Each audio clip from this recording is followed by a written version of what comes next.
Set तो स्वागत है आपका मेरे YouTube चैनल पे, जिसमें आज हम लोग डिस्कस करने वाले हैं लीगल हिस्ट्री का एक important topic, the regulating act 1773। जैसा कि हम लोग सब जानते हैं कि British east India company India में अपना पकड़ बना चुका था।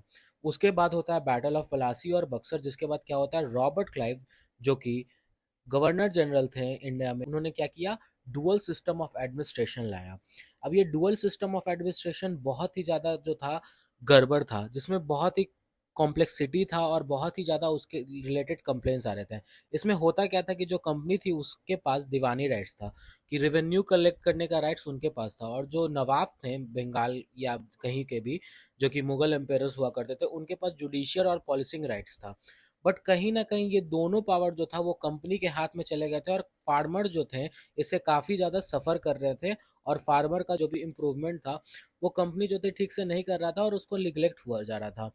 और कंपनी बस अपना मैक्सिमाइज रेवेन्यू, वो ज़्यादा से ज़्यादा रेवेन्यू बनाने में थी। अब क्या होता था कि कंपनी से कोई भी जो थे एम्प्लॉय काम करने आते थे कंपनी के लिए ब्रिटेन से, उन्हें उतना ज़्यादा कंपनी सैलरी नहीं दिया करती थी, जिसके कारण क्या होता था कि वो जो थे प्राइवेट ट्रेड करते थे, जो कि कहीं ना कहीं जो था वो इलीगल था। अब जब वो प्राइवेट ट्रेड करते थे तो ऐसा क्या होता था कि उसमें क्या होता था कि वो बहुत सारा पैसा कमाते थे, और जब वो ब्रिटेन वापस जाते थे तो और बहुत सारा पैसा खर्चा करते थे और छुट्टी मनाते थे।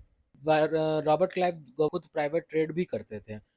कंपनी धीरे धीरे क्या था कि डेप्ट में जा रहा था। कंपनी पे 6 मिलियन डेप्ट ऑलरेडी था, 6 बिलियन पाउंड का डेप्ट कंपनी पे ऑलरेडी हो चुका था।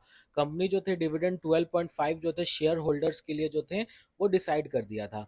अब क्या था, जो कंपनी था वो अप्लाई करता है 1 मिलियन लोन के लिए।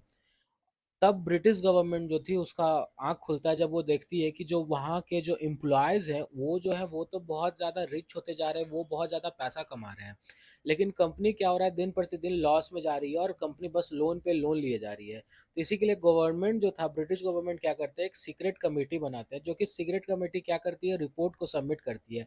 किस चीज़ का रिपोर्ट? वो सारा करप्शन और जो नेपोटिज्म था जो कंपनी के अंदर चल रहा था, वो सारा चीज़ जो था वो सबमिट कर दिया जाता है ब्रिटिश गवर्नमेंट को सीक्रेट कमेटी के द्वारा। इसी के बाद क्या होता है, रेगुलेटिंग एक्ट आता है, क्योंकि जब से कंपनी आई थी तो ब्रिटिश उसमें कोई भी रेगुलेशन या कोई भी रेगुलेट ब्रिटिश गवर्नमेंट के द्वारा कंपनी को नहीं किया जा रहा था, जिसके कारण क्या होता है, लगातार उसमें करप्शन हो रहा था। कंपनी जो थी लॉस में जा रही थी, और कंपनी के एम्प्लॉय जो थे वो रिच होते जा रहे थे। रेगुलेटिंग एक्ट बेसिकली एक चार्टर्ड एक्ट था। क्या था रेगुलेटिंग एक्ट? एक चार्टर्ड एक्ट था जो कि क्या करता था, कंपनी का टेन्योर डिसाइड कर रहा था कि इंडिया में और कितना दिन बचा है। लेकिन क्या, क्योंकि ये रेगुलेट भी करता था कंपनी को, इसीलिए इसको क्या कहा गया, रेगुलेटिंग एक्ट भी कहा गया। रेगुलेटिंग एक्ट ब्रिटिश पार्लियामेंट में जून 1773 में पास हुआ था, और ये पहला पार्लियामेंट रेटिफिकेशन था, ऑथराइजेशन था, जो कि पावर और अथॉरिटी को डिफाइन करने वाला था ईस्ट इंडिया कंपनी को लेकर। ये पास क्यों हुआ था? तो miss governance, east India company miss governance कर रही थी, करप्शन था वहाँ, नेपोटिज्म था, इसलिए इसको पास किया गया था, जैसा कि हम लोग ने पहले भी देखा बैकग्राउंड में। रेगुलेटिंग एक्ट जो था ब्रिटिश पार्लियामेंट के द्वारा पास किया गया था to control East India Company majorly in Bengal. The act was part by the miss government of the British India company, जैसा कि मिस गवर्नेंस हो रहा था, और बैंक का सिचुएशन आ चुका था, वो लगातार लोन मार रही थी, और कंपनी जो थी सिर्फ लॉस में थी। तो अब जो था गवर्नमेंट का इंटरफेयर जो था कंपनी में बहुत ही ज़्यादा ज़रूरी था। रॉबर्ट क्लाइव जो कि गवर्नर जनरल थे, वो भी क्या हो गए, करप्शन के केस में फंसे, और उन पे भी केस का ट्रायल चला लंदन में, जो वो हार गए, जिसके कारण उन्होंने सुसाइड कर लिया था। जब ये रेगुलेटिंग एक्ट आ रहा था उस समय नॉर्मल गवर्नर थे वो वैरन हेस्टिंग थे। अब ये रेगुलेटिंग एक्ट का प्रोविजंस क्या क्या था तो समझते हैं। जो डायरेक्टर्स थे कंपनी के, अब उन्हें जितने भी चीज़ होंगी, कोई भी रेवेन्यू अफेयर हो, सिविल या मिलिट्री एडमिनिस्ट्रेशन हो, उन सब का रिपोर्ट किसको देना पड़ेगा? तो उन सब का रिपोर्ट को सबमिट करना होगा ब्रिटिश गवर्नमेंट को।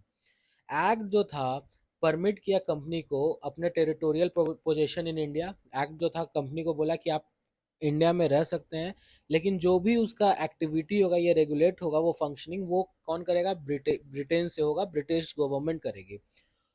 पावर पूरी पूरी कंप्लीटली नहीं लिया गया, बट पावर को क्या किया गया, रेगुलेट किया गया, इसीलिए क्या कहा गया, इसे रेगुलेटिंग एक्ट कहा गया।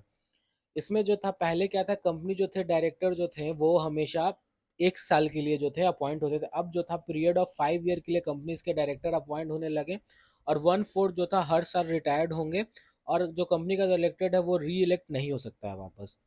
वैरन हेस्टिंग जो थे गवर्नर नहीं होके अब क्या कहलाएंगे, गवर्नर जनरल। ठीक है।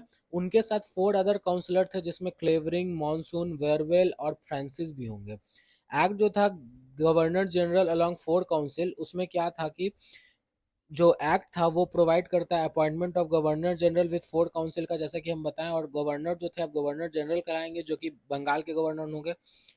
Governor in council at Madras and Bombay, जो भी गवर्नर मद्रास और बॉम्बे का था वो किसके कंट्रोल में रहेगा? गवर्नर जनरल के कंट्रोल में रहेगा जो कि बंगाल के होंगे। और सारा लेकिन उसका क्या है एम्बिट, ये इस एक्ट में डिसाइड नहीं हुआ। एक सुप्रीम कोर्ट भी स्टैब्लिश हुआ कलकत्ता में, जिसके चीफ जस्टिस बनते हैं सर एलिजा एम्फे, और उसके साथ कुछ और अदर जज थे जिनका नाम था चेम्बर, लेमेंस्टन और हाइड। जज जो थे वो बेसिकली इंग्लैंड से आते थे और इनका सिविल और क्रिमिनल जुरिस्डिक्शन था जो कि ब्रिटिश सब्जेक्ट पे था, नॉट इंडियन नेटिव्स। ड्रॉनबैक्स क्या था? तो सबसे पहला ड्रॉनबैक्स था कि जो इशू था काउंसिल का वो प्रॉपर्ली नहीं हो रहा था। बेयरवेल जो थे सिर्फ सपोर्ट करते थे वैरेन हेस्टिंग को, और बाकी जो 2 और थे, 3 और थे, वो जो थे उनको अपोज करते थे, जिसके कारण ये रेगुलेटिंग एक्ट से जो भी गवर्नर एंड काउंसिल बना था वो सही से प्रॉपर फंक्शनिंग नहीं कर रहा था। फिर गवर्नर और जनरल और सुप्रीम कोर्ट के बीच भी तो बैटल हो रहा था। सुप्रीम कोर्ट जो था इंग्लिश लॉ फॉलो करता था और लोअर कोर्ट जो था पर्सनल लॉ फॉलो करता था। कोई प्रॉपर अलाइनमेंट भी नहीं था। तो सुप्रीम कोर्ट, जो लोअर कोर्ट पर्सनल लॉ पे डिसीजन दे रहा था, सुप्रीम कोर्ट वो इंग्लिश लॉ को फॉलो करके डिसीजन दे रहा था। तो सुप्रीम कोर्ट का भी एम्बिट सही से डिवाइड नहीं था। ऊपर से गवर्नर जनरल जो थे वो सुप्रीम कोर्ट के वर्क में इंटरवीन कर देते थे, और सुप्रीम कोर्ट जो थे वो गवर्नर जनरल के वर्क में इंटरवीन कर देते थे। तो सही से प्रॉपर फंक्शनिंग कोई भी चीज़ का नहीं हो रहा था। ये था ड्रॉनबैक्स ऑफ रेगुलेटिंग एक्ट। अगर वीडियो पसंद आया तो मेरे चैनल को सब्सक्राइब कर लें, अपने दोस्तों के साथ शेयर करें, और अगर आपको नोट्स या कोई और इशू है तो मेरे इंस्टाग्राम आईडी या मेरे मेल पे आप जाके मुझसे कांटेक्ट कर सकते हैं।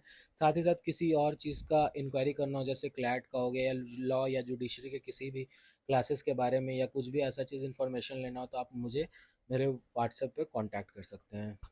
Thank you for watching my video.